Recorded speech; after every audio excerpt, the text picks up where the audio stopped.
Hi everyone, my name is Mike Lang. I'm the CancerBridges Survivor Network Coordinator, and today I'm with a very inspiring survivor and just a really great person, Esther Harris, and she is going to tell us a little bit about her story, and I'm just going to ask her a couple of questions about what it is to live with and beyond cancer at her age of 86 years old. So Esther, why don't you tell us a little bit about your story, your journey over last month? I was diagnosed with Non-Hodgkins lymphoma in Vancouver when I was 77.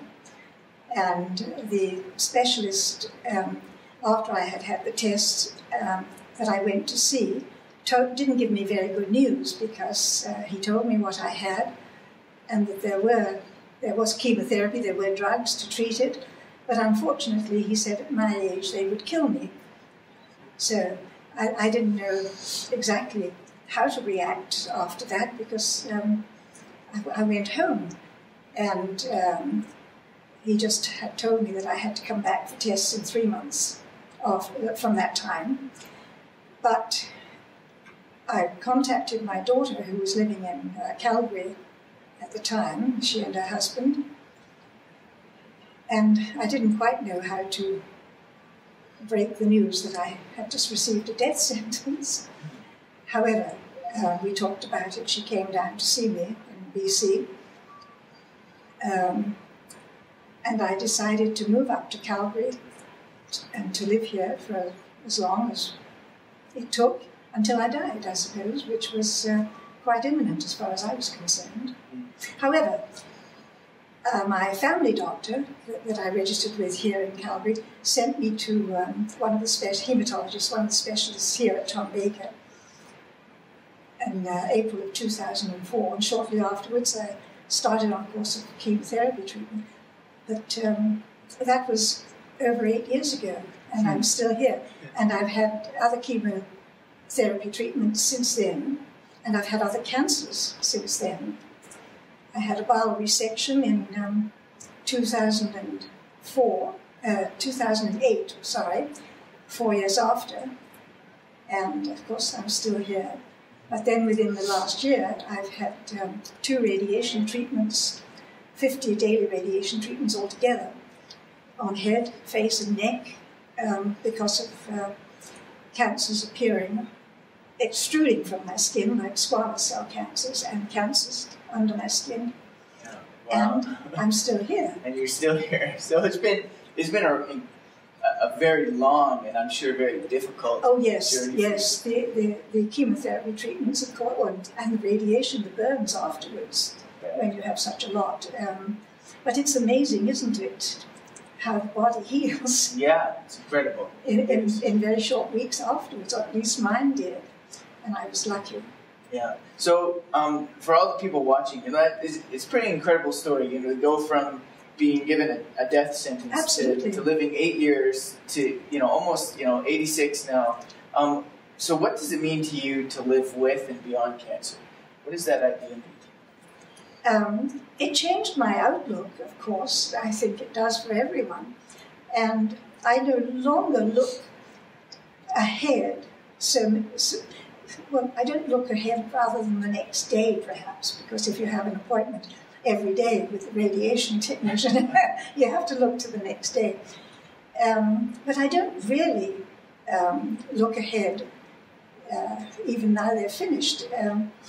I just live more in the present, and but I think I always did have that tendency growing up, and before I became, until I reached my 70s, I had that tendency to look ahead. I will do this degree, I will do that degree, I will take this course, I will do this, I will write this piece, I will do this and the other thing. In other words, always looking to the future. I guess I was lucky I was able to do that because I had the energy to do it. I was confident that I had the energy. One of the things I've had to cope with is that I don't have the energy now.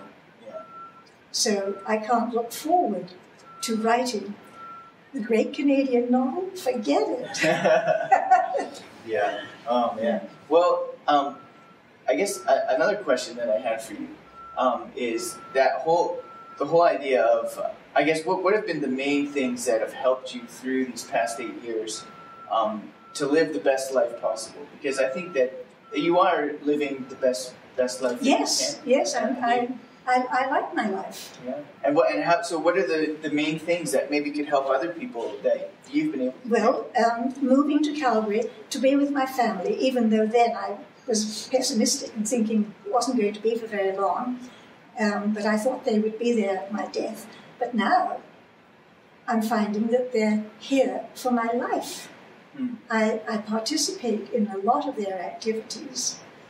For example, this Saturday, I'm going to hear my grandson, who moved to Calgary from Montreal last year, and he's a teacher at one of the fine arts schools here in Calgary, and his field is music, and he's playing in the big band. We're having a brunch and then listening to his music afterwards. Cool. And my granddaughter, and her life here, and my daughter and my son-in-law's life, we go to movies, and it's now a competition that every year I pick the Academy winner, and I do. And you win, eh? I do. Yeah, that's great. So family plays a big role in absolutely. That. Yeah. Absolutely. What would be another thing? And the other thing, of course, are my own pursuits of reading.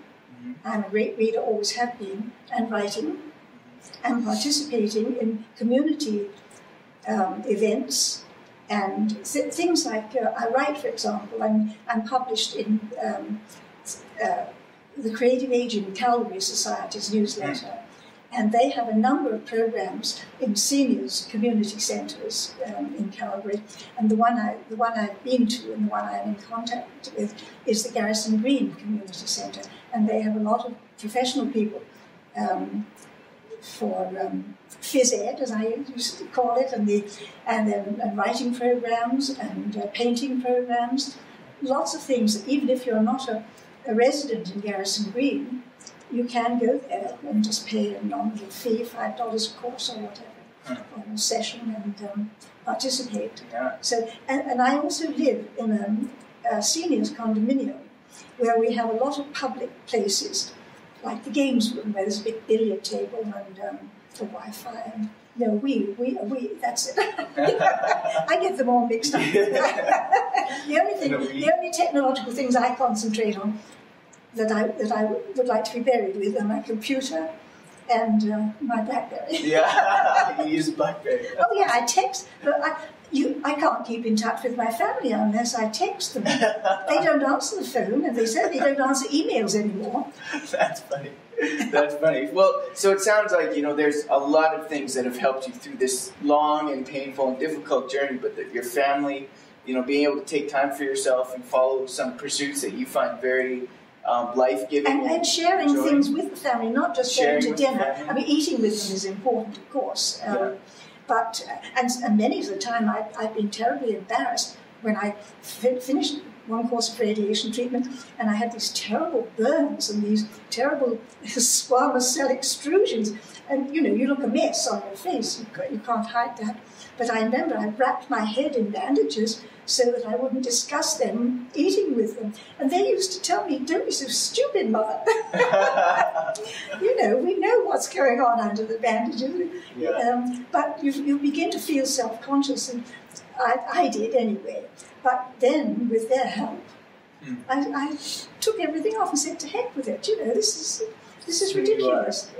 You've got to show them what's going on. Yeah. You've got to share that part with them as well." Yeah. So being with your family, sharing the experience with them, having time for yourself to pursue your own activities, and being in community with others, and being involved in community events and being around other people. Yes, I play cards occasionally. They have cards on a regular basis where I live, every Monday, Thursday, Friday, or whatever. Yeah. And I occasionally, they phone me and they say, "Are you feeling well enough to come and make up a table tonight?" That, and depending on how if I really feel tired and I can't come out after dinner, all I do is step out of my door and go to the games room, which is next door.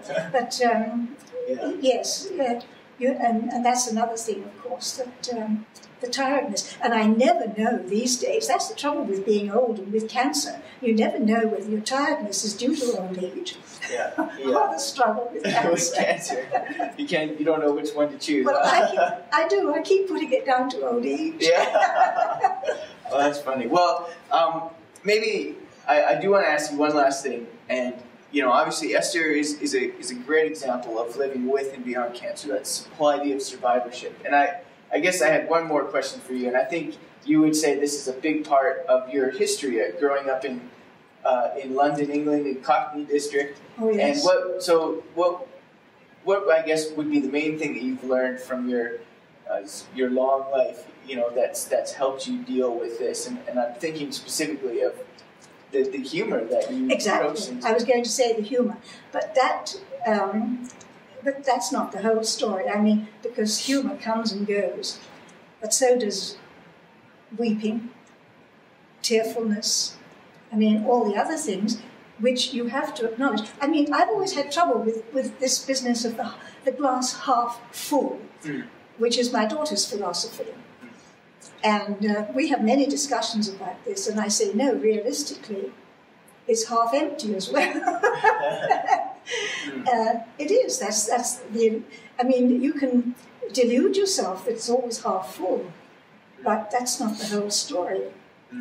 So just being able to accept that sometimes it's half full and sometimes it's half empty. Yes, well, I mean, we all have to live with a little illusion, but we all have to really, if you want to really live authentically, you have to live with a great deal of realism as well. There's illusion and there's reality.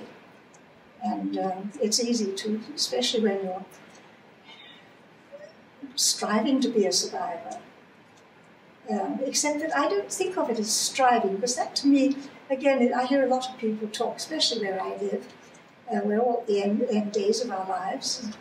We don't know how long. But a lot of them talk about willpower. And I don't see it, again, just as I don't see the glass half full all the time. Willpower, to me, isn't the answer either. Because that implies that you've reasoned everything out. And I believe that there's a lot of things going on underneath our conscious level of existence. The intuitive and the creative connections that you can make. And then you can apply reason, and then you can write about them. But you have to acknowledge, they have to be acknowledged. And so does the reality that the glass is also half empty. I think that's the most important thing, is acknowledging both, right? And not suppressing. I think so. And that means that you have days where you can't laugh and you don't see anything to laugh at all. And why should you? Life can be grim, especially with cancer, obviously. But then there's also times when you laugh. And sorry, I have to bring this up. Esther made this really funny joke that she says a lot to people, and because of some of your tumors, do you want to just quickly talk about what you say to people? Yes, I've had some surgery on my face, and I have a row of stitches because I had big squamous cell cancers, and I have a row of stitches right across.